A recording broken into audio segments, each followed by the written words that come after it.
يوم يجمع الله الرسل فيقول ماذا أجبتم قالوا لا علم لنا إنك أنت علام الغيوب إذ قال الله يا عيسى ابن مريم اذكر نعمتي عليك وعلى والدتك إذ أيدتك بروح القدس تكلم الناس في المهد وكهلا وإذ علمتك الكتاب والحكمة والتوراة والإنجيل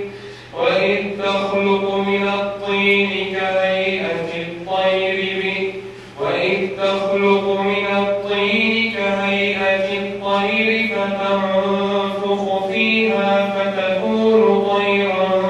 بإذني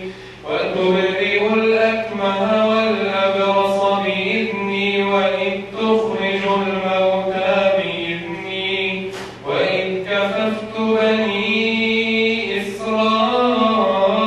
إسرائيل عنك إذ جئتهم بالبينات فقال الذين كفروا إن هذا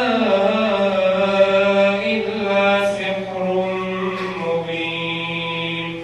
وإذ أوحيت إلى الحواريين أن آمنوا بي وبرسولي قالوا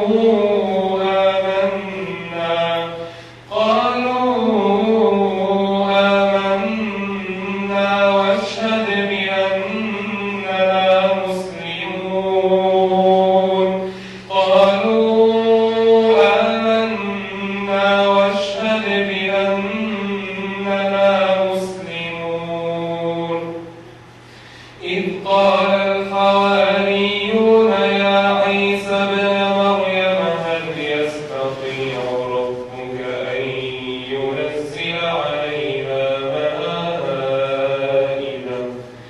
هل يستطيع ربك أن ينزل علينا مائدة من السماء قال اتقوا الله إن كنتم مؤمنين قالوا نريد أن نأكل منها وتطمئن قلوبنا ونعلم أن قد صدقتنا ونكون عليها من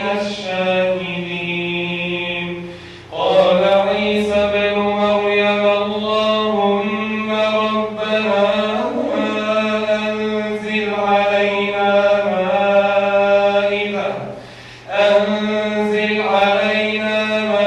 مائدة من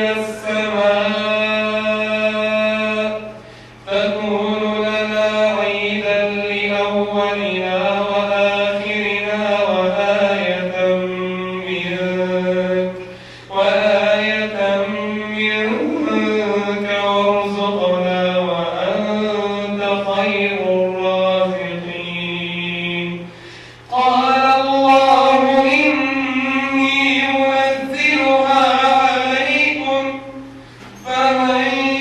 يكفر بعد منكم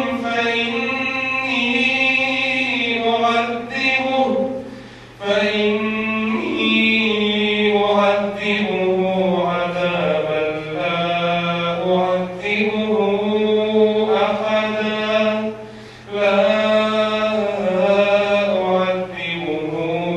أحدا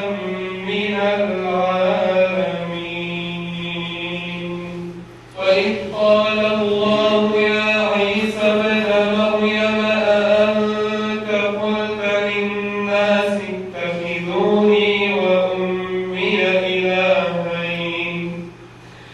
أأنت قلت للناس اتخذوني وأمي إلهين من دون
لله